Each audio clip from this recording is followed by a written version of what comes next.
Hey everyone, welcome back to Buried Truth Project. Today we're diving deep into one of history's most famous disasters, the sinking of the RMS Titanic. But forget everything you think you know from the movies. We're going beyond the iceberg and the love story to uncover the untold facts and secrets that will completely change how you see this tragedy. Before we begin, make sure to hit that subscribe button and turn on notifications so you don't miss any of our deep dives into history's greatest mysteries. All right, let's jump in. Let's start with something most people don't know.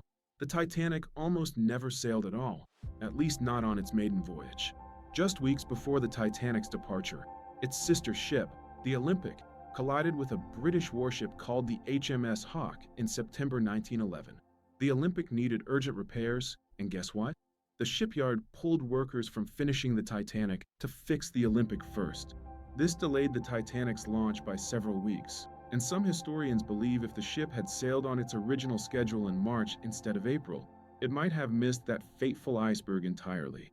Different date, different ocean conditions, different fate. But here's where it gets really interesting.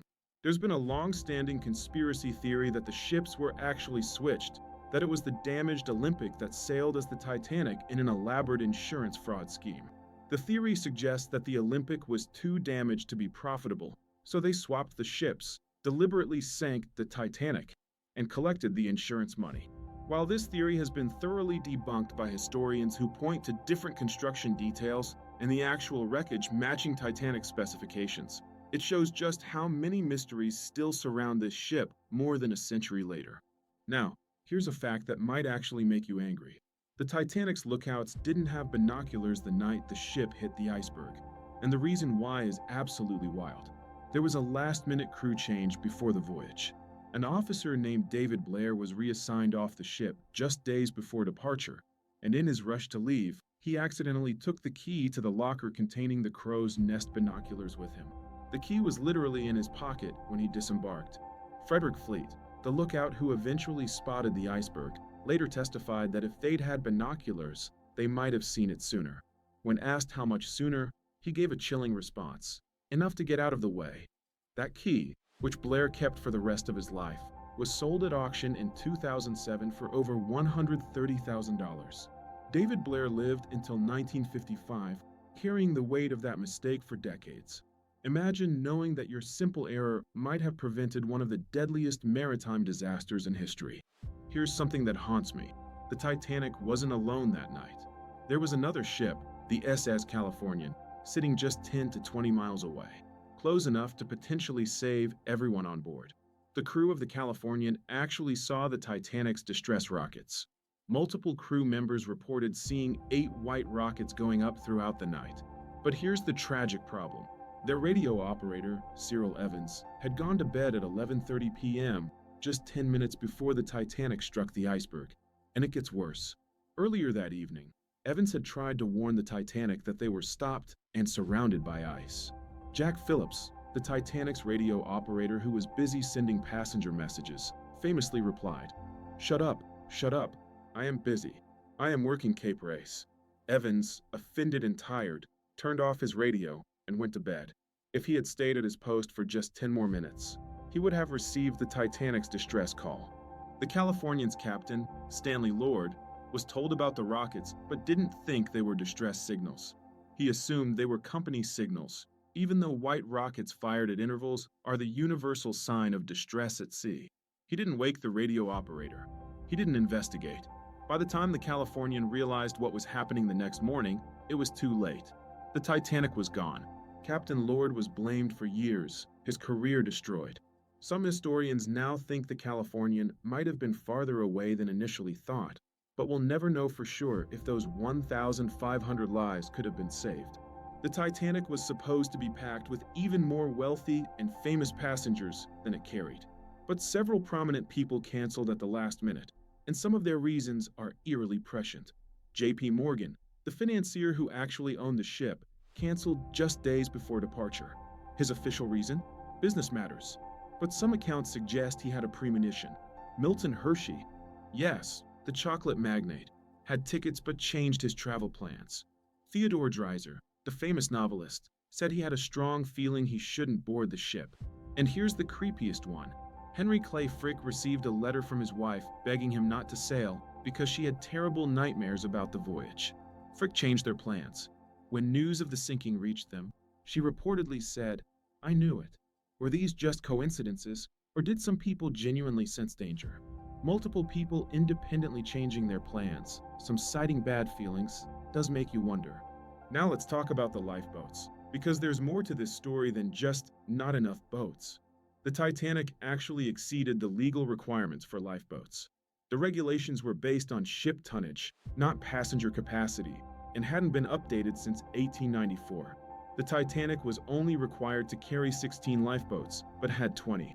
But here's what's really disturbing. Even with the boats they had, which could accommodate 1,178 people, many launched half empty. The first lifeboat held only 28 people when it had space for 65. Overall, the lifeboats departed with only 705 survivors when they had capacity for over 1,100. That means over 400 additional people could have been saved with the equipment already on board. Why? The crew wasn't properly trained. They'd never had a full drill. Many passengers refused to get in because they didn't believe the ship was really sinking. It was the unsinkable Titanic, after all. Some officers were afraid the davits couldn't handle the weight of fully loaded boats, even though they'd been tested. Imagine surviving that night knowing you sat in a half-empty lifeboat while hundreds of people died in the water around you. Many survivors suffered from what we'd now call PTSD for the rest of their lives. The Titanic received at least 6 warnings about ice fields on the day it sank. 6, and most of them never made it to the bridge. The radio operators, Jack Phillips and Harold Bride, were employed by the Marconi Company, not the ship's crew. Their priority was sending passenger messages. Telegrams were huge moneymakers. Ice warnings had lower priority. One crucial warning from the SS Mesaba described the exact ice field the Titanic would hit. It was never delivered to the bridge. Phillips was too busy sending passenger messages. When the Californian tried to warn them they were surrounded by ice, Phillips sent back, shut up, I'm busy." That message came through about 40 minutes before they hit the iceberg. Jack Phillips stayed at his post, sending distress signals until the very end. He went down with the ship. His sacrifice saved lives. The Carpathia heard his calls and rescued those 705 survivors. But the irony is devastating. He'd been too busy to relay the message that could have prevented the disaster entirely. Let me tell you about some survivors whose stories are absolutely remarkable and completely defy logic. First, there's Charles Juffin, the ship's chief baker. His story is so incredible that James Cameron included him in the Titanic movie. He's the guy drinking from a flask on the stern as the ship goes down. Here's what actually happened. As the ship began its final plunge, Juffin made his way to the stern and literally rowed the ship down into the ocean. He stepped off into the water without even getting his head wet. He then treaded water for over 2 hours in 28-degree water. Water so cold it should have killed him in 15 to 30 minutes. His secret? He'd been drinking whiskey throughout the night. The alcohol likely dilated his blood vessels and kept blood flowing to his extremities, protecting him from hypothermia. He survived virtually unharmed, not even frostbite. His only injury was swollen feet. Then there's Violet Jessup, known as Miss Unsinkable. Violet survived not just the Titanic in 1912, but also the sinking of its sister ship, the Britannic, in 1916. And before both disasters, she'd been on the Olympic when it collided with HMS Hawke in 1911. She survived all 3 disasters involving the Olympic-class ships. During the Titanic sinking, she was ordered into a lifeboat and given a baby to care for. When rescued by the Carpathia, a woman grabbed the baby from her arms without a word and disappeared. Violet lived until 1971, dying at age 83. Years before her death, she received a strange phone call from a woman who asked if she'd saved a baby on the Titanic. When Violet said yes, the woman said, "I was that baby," and hung up. Violet never learned who the woman was. And the most poignant story, Milvina Dean, a 2-month-old baby, the youngest passenger on board. She, her mother, and brother survived, but her father perished. Milvina lived until 2009, making her the last living survivor of the Titanic disaster. For most of her life, She didn't even know she'd been on the Titanic. In her later years, Leonardo DiCaprio, Kate Winslet, and James Cameron all contributed to help pay for her nursing home care. She died knowing her story would never be forgotten. Now let's talk about something truly eerie, the predictions that seemingly foretold the Titanic disaster years before it happened. In 1898, 14 years before the Titanic sank, an author named Morgan Robertson wrote a novella called Futility, or The Wreck of the Titan. The similarities are absolutely chilling. The book tells the story of the Titan, the largest ship ever built, described as unsinkable. The Titan was 800 feet long. The Titanic was 882 feet. The Titan could carry 3,000 people.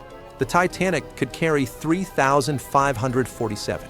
The Titan had 24 lifeboats. The Titanic had 20. Both ships could reach speeds of 24 to 25 knots. Both were making an April voyage across the North Atlantic. And here's where it gets really creepy. In Robertson's novel, the Titan strikes an iceberg on the starboard side on a cold April night and sinks, resulting in massive loss of life because there aren't enough lifeboats. Robertson claimed he'd simply researched maritime technology and extrapolated where the industry was heading. After the disaster, some people accused him of being a time traveler or having psychic abilities. The reality is probably that he predicted where shipbuilding was heading and imagined the disaster that such hubris might produce. But the predictions don't stop there.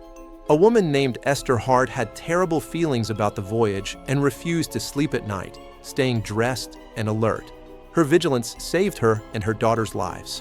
When the ship struck, she was awake and got to the boats immediately. Her husband stayed behind and perished. A coal stoker named John Coffey deserted the ship in Queenstown, Ireland, the last stop before the Atlantic crossing. He later claimed he had a premonition of disaster. Whether true or not, his decision saved his life. The number of people who claim bad feelings about the Titanic is statistically unusual and adds to the eerie mythology surrounding the ship. Let's talk about the artifacts, the objects that tell haunting stories. There's a violin that belonged to Wallace Hartley, the band leader who kept playing music as the ship sank. The violin was found strapped to his body when recovered days later. It sold at auction in 2013 for $1.7 million. When you look at that violin, you're looking at the instrument that played as 1,500 people died. There's a pocket watch that stopped at exactly 2:20 a.m., the moment the Titanic sank. Frozen in time, there are unopened bottles of champagne, perfectly preserved in the cold water, still drinkable after more than a century. And then there are the shoes. Hundreds of pairs scattered across the ocean floor, marking where bodies once were. Human remains have been consumed by the ocean, but leather shoes remain, creating haunting memorials on the seafloor. Now let's talk about what really happened in those final moments, because Hollywood got a lot wrong. The ship didn't sink in one piece. It broke in two at about 2:18 a.m. The stern rose to a vertical angle. The stress became too great, and the ship snapped between the third and fourth funnels. The bow sank immediately.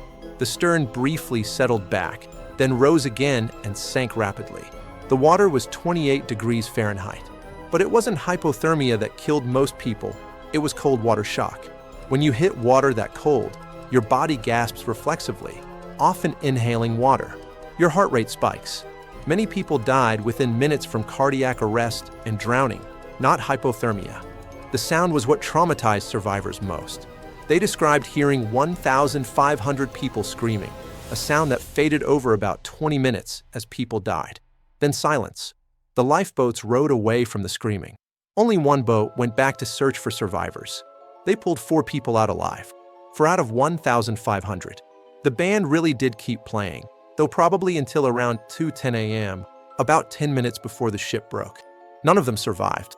The Titanic struck the iceberg at 11:40 p.m. and sank at 2:20 a.m., 2 hours and 40 minutes. If the ship had stayed afloat just one more hour, the Carpathia would have arrived in time to save everyone. Captain Rostron pushed his ship beyond its rated speed to get there. He arrived at 4 a.m., just an hour and 40 minutes too late. Before we wrap up, let's talk about the lessons we failed to learn. After the Titanic, maritime law changed dramatically. Ships were required to carry enough lifeboats for everyone. Radio watch became 24-hour mandatory. the International Ice Patrol was established. Ships were required to conduct lifeboat drills, but we keep making the same mistakes. In 1987, the ferry Herald of Free Enterprise capsized. 193 died. In 2014, the ferry Sewol capsized in South Korea. 304 died, mostly school children. We study the Titanic, make movies about it, visit museums, but we don't always learn the deeper lessons about corporate responsibility, safety culture, and the dangers of assuming technology has made us invincible. The Titanic represents the ultimate hubris. We built something magnificent and assumed we'd conquered nature. Nature reminded us we hadn't. So there you have it, the complete untold story of the Titanic, from the incredible survivors to the eerie predictions, from the haunting artifacts to the final moments that still haunt us today. What's the most shocking thing you learned? Let me know in the comments. And here's a question. If you could ask one survivor one question about that night, what would it be? If you enjoyed this deep dive into history, smash that like button and subscribe to Buried Truth Project for more untold stories. Check out our video on the mysteries of the Bermuda Triangle next. Thanks for watching, and remember, the truth is always deeper than the surface. I'll see you in the next one.